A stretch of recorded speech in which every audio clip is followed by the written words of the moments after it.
Hello folks, and welcome back. Apologies for the longer than anticipated hiatus. In my last video I divulged that I'd be absent for a few weeks for an adventure. That few weeks turned into moving from Texas to the Pacific Northwest. To try and keep a long story short, my wife and I decided to go and visit Sequoia and Kings Canyon National Park, boondocking at many cool places along the way in our off-grid Airstream. What started out as a fun trip to try and work on the mysteries of Under the Silver Lake turned into a full-on lifestyle change and an opportunity for work a long way away from what we used to call home. Enough about me, let's talk about the movie. That's why we're all here. Today I'll be going over a little bit of my trip to Kings Canyon National Park, my thoughts on the codes and coordinates, and some very interesting and important details from the screenplay, as well as thoughts on more movie references here and in the next video as well. To start, we did visit Kings Canyon and Sequoia National Parks, and wow, if you've never been, don't even think twice about it. Unless there are uncontrolled wildfires going on, then stay away. It was easily one of the most magical places I've ever visited. The footage and photos I was able to take in no way could capture the magnificence of actually being there. So if you've been following the journey of the series, you'll know that the director of Under the Silver Lake is David Robert Mitchell. This is pertinent to the name of a particular peak located in Kings Canyon National Park called Mitchell Peak, as well, of course, the references to kings, pharaohs, and the enigmatic nature of billionaires in the company of Jefferson Sevens. Be beyond this universe, living together like kings without limitation. The pharaohs did it. Great men throughout history have done the same. Now, in regard to the coordinates in reference to what three words, tombstone, sheriff, entries, we didn't make it far enough to locate the coordinates. Factoring in that from the trailhead starting point it is roughly a 14-mile hike each way, this would definitely be a 2-day through hike, something that my wife and I are not experienced in doing. Despite the elevation, the sun beams, and even doing a 9-mile total hike, we were beat because of the terrain, and were out of water by the time we were done. If you intend on trying to hike this to reach the coordinates, I highly suggest being prepared and experienced or traveling with someone that is. To be completely honest, I don't believe that there is anything out there to be found. The sheer scope of the landscape once you get there in person is overwhelming, and thinking of the possibility that someone from the film placed anything out there seems less and less likely the further you hike. Although I believe the payoff will be wonderful, I'm not totally convinced. I think that there is still more to solve here. Additionally, after messaging with YouTube user Nathan Sano, he says that he's made the hike to the coordinates, and that there is nothing there. The video is not publicly available, but I have seen it and can confirm that he was there.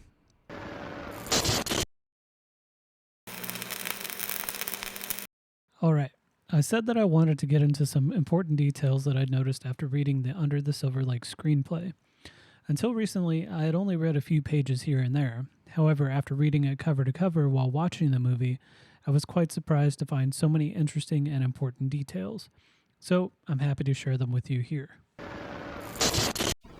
George, there's a Union 76 station. Stop and ask directions. That's the trouble with you, Marge. You give up too easily. No pioneer spirit. We've been going in circles for half an hour. Confounded woman, I'm not stopping if I don't need gas. If you're lost or have some other motoring problem, don't be embarrassed to pull into a Union 76 station and ask for help. That's why we're there, to help you. Finally lost your pioneer spirit? No, we're almost out of gas. The spirit of 76 lives at Union Oil. Firstly, I wanted to bring up an interesting thing that I took notice of while traveling through California, leaving Los Angeles, heading to Sequoia, then Tahoe, etc. As I mentioned, I'm from Texas. We have a lot of gas station chains and oil refineries. However, one company we don't have, at least not that I've ever seen, is 76. I was pulling over to get gas and getting majorly pissed about gas prices, and it occurred to me that I'd been filling up at gas stations that bear a resemblance to Sam's Cookie, eaten upon entry to the exclusive party at Hollywood Forever Cemetery.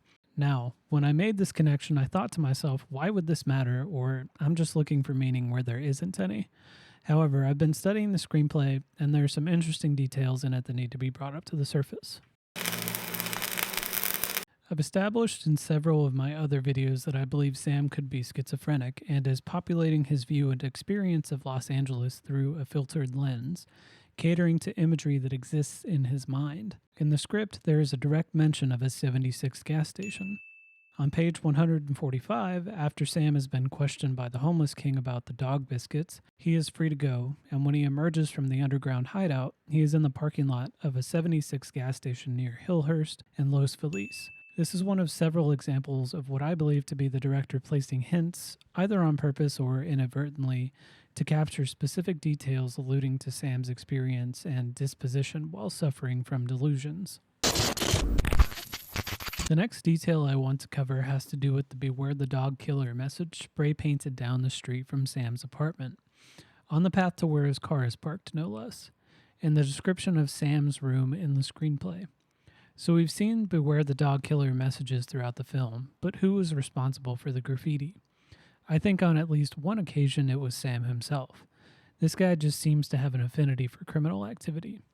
On page 11 of the screenplay, there is a mention of a can of red spray paint, not explicitly telling us that it's red, but that the ring it leaves behind on the magazine is red. I was curious to see if this can made it into the film anywhere, and yes, it does. When Sam and the actress decide to make flowers, the camera pans and we see a wide shot of Sam's room in pieces. Right at the very beginning of this pan, we see a can of red spray paint sitting on top of this amplifier.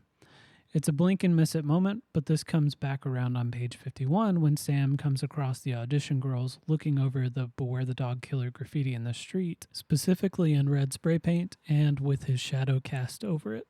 Again, I think Sam is really struggling with his mental health, and at times isn't even aware that he is doing these things. Other times, I think that he is aware, and even other times, I believe he's creating implausible scenarios to explain events that have happened in the film. The next detail I want to look at is in regard to a strange portion of the scene of Sam meeting with Bar Buddy at his house.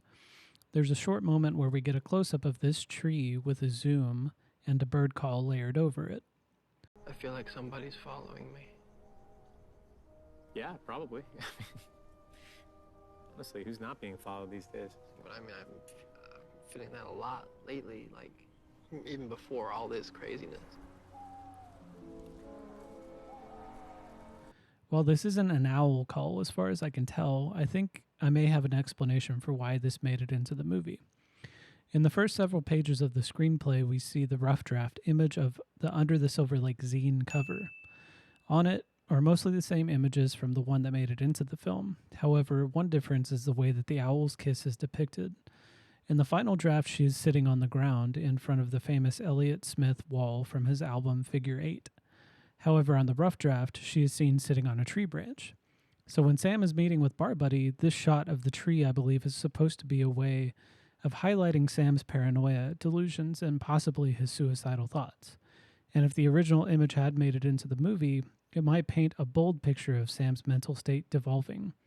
In regard to the wall, Elliott Smith unfortunately succumbed to his struggle with depression, and this culminated with his suicide by stabbing himself in the heart. Although there are those that question whether he killed himself at all, I'm not here to dispute the official record, and my intention is not to hurt those deeply affected by his tragic and early death.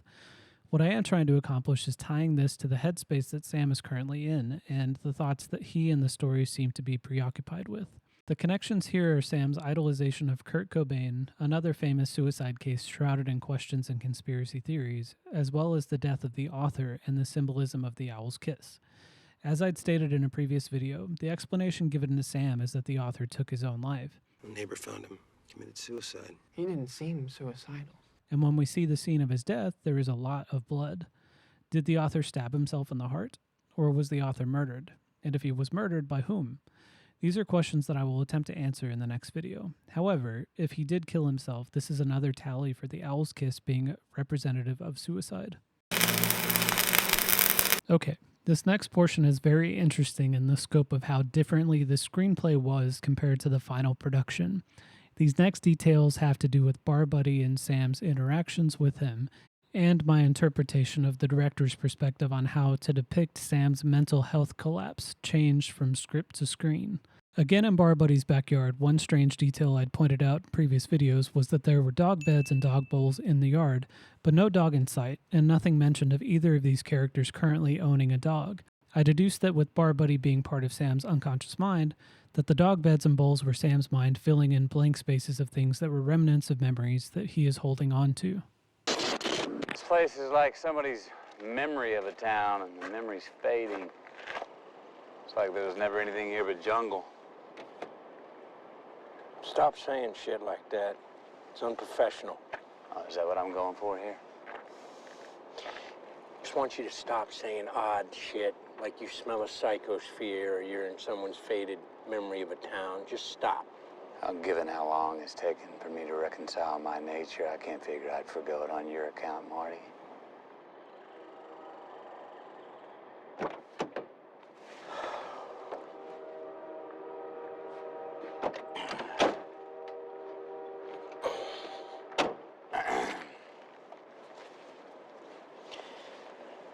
You get any sleep last night? I don't sleep. I just dream. However, in the screenplay, Barbuddy actually has a dog named Pogo. Pogo licks Sam's hand, and Sam is visibly uncomfortable. Surely Barbuddy knows that Sam doesn't like dogs, and in fact, he tells the dog to leave Sam alone. Afterwards, Sam relaxes a little. Additionally, here, Barbuddy notes that something smells bad and even asks about it. Sam says that it's him, but doesn't elaborate, and the conversation moves forward. Much of the conversation remains true to the final product. However, there is a pointed and specific reference to schizophrenia when Barbuddy is explaining the persecution complex. Persecutory delusion, remember, is a hallmark symptom of schizophrenia. Barbuddy explains, persecution complex is basically the dark mirror of our dreams and aspirations. You think you're special and that secrets and blessings have been planted in the world for you. The schizophrenic thinks that people are out to get them and that there's a hidden and dangerous world below the surface. These two paths are more similar than anyone wants to admit. Persecution complex is the modern plague. It's the universe balancing things out. I've stated many times that I believe Barbuddy is Sam's creation to justify his fear, paranoia, and dark tendencies. With Barbuddy's words echoing, I believe that in the screenplay he was supposed to act as a soundboard for Sam and keys to the plot, a role that he also plays in the film. However, I do believe that in the screenplay Barbuddy was truly meant to be a real person. I mean, he has a dog, a place, gives a lot more exposition about his opinions. But I think that it became clear that he couldn't explain so much in the film, and that his existence in the movie had to be more enigmatic and less explicit, especially in a direct mention of schizophrenia.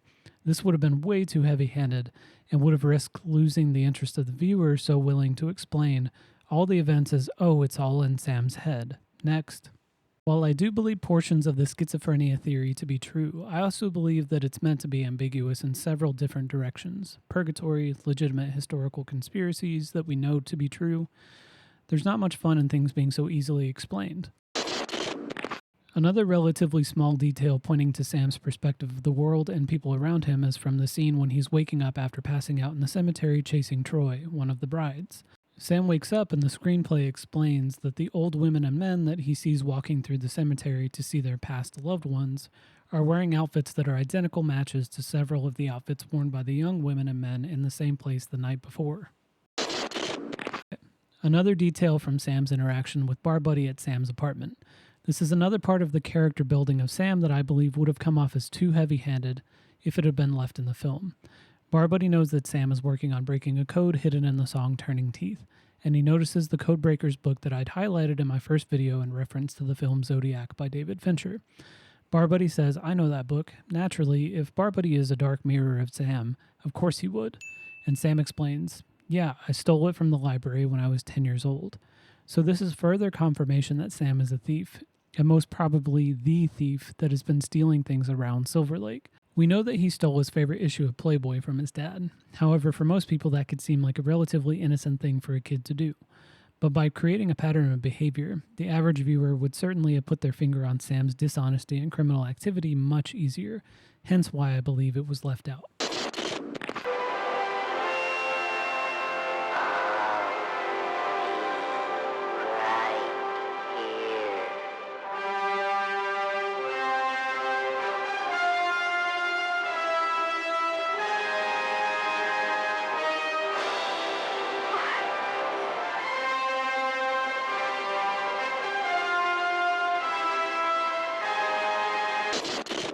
Another fascinating thing that Sam mentions here is that when he was a kid, he used to walk around the woods back in Michigan, waiting for some magical alien to follow him back home and be his friend. This seems to be a reference of Sam's endearment of E.T. and highlights his loneliness. I not only think that this is a reference to E.T., but a possible way of explaining further Sam's paranoid moment when walking back to his apartment, and he comes across the Shadow Man. Sam may have been conflating a couple of things here, his love for E.T. and his longing to have a friend that overlooked his faults, and his paranoia that the author knows his darkest secrets. Also adding to the screenplay detail is that at the climax, when all is revealed to Sam from the billionaire and his brides, Sam's outfit echoes that of Elliot at the end of E.T. These statues are those of Alberto Giacometti. He was a Swiss artist, sculptor, and painter whose works were influenced by Cubism and Surrealism. Philosophical questions about the human condition and existential debates were significant to his work. Janet Gaynor actually was a painter and sold her works. This one is called Pink and Yellow Roses and was painted around 1977. This woman complimenting Sam on his white t-shirt could be a reference to the absurdity of Kanye West selling out of a plain white t-shirts for $120 each. The Codebreakers book that Sam stole from the library was also mentioned as being stolen from a military library along with other books on codes in the film Zodiac. The screen frame of the video game on Sam's shirt is from Jungle King and is depicting a man swimming underwater, perhaps a later reference to Sam's narrow escape in Silver Lake Reservoir.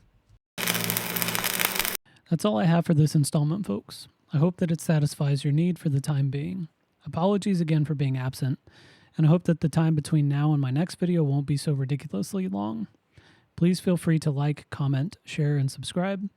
And as always, take care and keep your eyes open.